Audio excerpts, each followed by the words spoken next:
Netflix कौन चालू किया रे साला? दोस्तों कैसे हो आप सब। तो आज मैं don't come home web series को एक्सप्लेन करूंगा।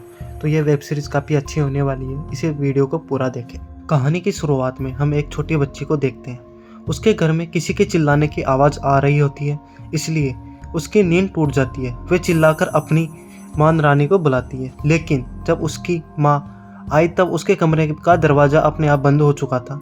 मीन के कमरे से सारा सामान अपने आप हवा में उड़ रहा था। तभी उसके सामने कोई आ जाता है जो हमें दिखाई नहीं देता। मीन चिल्लाती है और कहानी कुछ दिनों पहले शिफ्ट हो जाती है। हम बडी को देखते हैं। हाल ही में उसके पति से झगड़ा हो गया होता है, क्योंकि उसका पति उससे पर घरेलू हिंसा करता था। इसलिए वह अपनी बेटी को लेकर अपने पुराने माँ के घर की ओर चली आती है। मिन का पति काफ़ी पावरफुल व्यक्ति होता है, इससे वह अपने छोटे बच्ची को के सीसीटीवी कैमरे से बचाने के लिए वह उसे गाड़ी में रहने के लिए ही कहती है।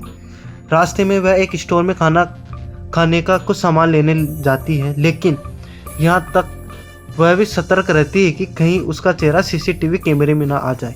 और वहाँ से जाने लगी तो कॉल आता है और वह काफ़ी डरी हुई थी, इसलिए वह अपने मोबाइल को रास्ते में ही फेंक देती है। ड्राइविंग करने के बाद सुबह वह घर पहुँचती है।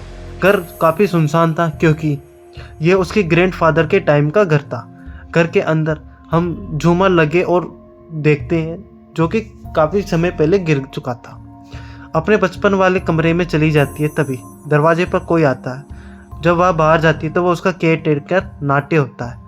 नाट्य ने उससे मोबाइल मांगा। नाटक की एक आँख खराब होती है। हमें मालूम पड़ता है कि वह इस जगह पर बारिश काफ़ी होती है, इसलिए लाइट वहाँ पर कम आती जाती रहती है। बड़ी को याद आता है कि उसकी माँ ने बताया था कि उसके घर के वेयर हाउस में एक पुराना जनरेटर है, लेकिन वह काम करेगा या नहीं करेगा ये हम आगे देखेंगे। अब नाटे खिड़की की तरफ देखता है। उसे लगता है कि ऊपर खिड़की में कोई खड़ा था, शायद खिड़की पर मीन आई होगी और नाटे को उसकी बेटी के बारे में पता ना चले, इसलिए वह अब इस बात को घुमा देती है। मिन को एक बुक मिलती है। जब उसकी माँ उसके पास आती है तब वह उससे पूछती है और काफ़ी गुस्सा होती है कि तुम वहाँ खिड़की में क्या लेने गई थी। तब मिम उससे अपने बारे में बताती है कि वह तो उस खिड़की के पास गई ही नहीं। इसके बाद हम देख पाते हैं कि वारी के पास एक पिस्टल गन होती है और साथ ही उसके बैग में काफ़ी सारा कैश है। वह बैग को एक बेड के नीचे छुपा देती है। अब वारी बाथरूम में जाती है और अपने आप को देखती है, क्योंकि उसके पति उस पर हिंसा करता था, इसलिए उसकी बॉडी पर काफ़ी सारे चोट के निशान थे। बाथरूम का शीशा टूटा हुआ था और शीशे पर ब्लड की कुछ बूंदें भी छपी हुई थी। खैर, इसके बारे में हम आगे बात करेंगे।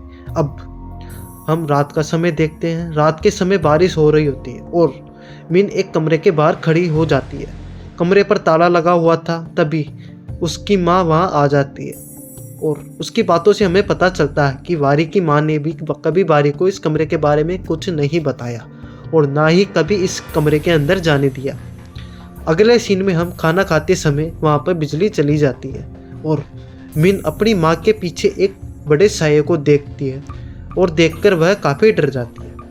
वारी को लगता है कि मिन ढेर सारे अंधेरे से डर गई होगी। खाने के बाद वारी जनरेटर चलाने के लिए कमरे में जाती है। तभी वहाँ लाइट आ जाती है। मीन को उस बुक में से कहानी सुनाने को कहती है। तब मीन का मन वहाँ पर नहीं लग रहा होता है, क्योंकि वहाँ पर टीवी नहीं है। मीन को मन लगाने जाने के लिए इसलिए वारी उससे लुका छुपी खेलने के लिए कहती है। मीन अपनी मॉम को ढूंढने लगती है। वारी बेड के नीचे छुपी हुई थी, लेकिन मीन वहाँ देख नहीं पाती और गहरी और अंदर चली जाती है। मिन को ढूंढने के लिए चली जाती है। मिन ने अब एक मास्क पहन लिया था, जो कि पहले उसने नहीं पहन रखा था। अब वह कमरे में गई और पेंटिंग करने लगी। यह देखने के बाद वारी शॉक हो जाती है। तभी उसके सामने उसकी बेटी आ जाती है और यहाँ पर हम समझ जाते हैं कि हॉल में हमने जिस मीन को देखा था वह कमरे में नहीं थी, जबकि यह कमरा उसकी मॉम विनीता का था, जहाँ पर विनीता का पूरा सामान रखा हुआ था।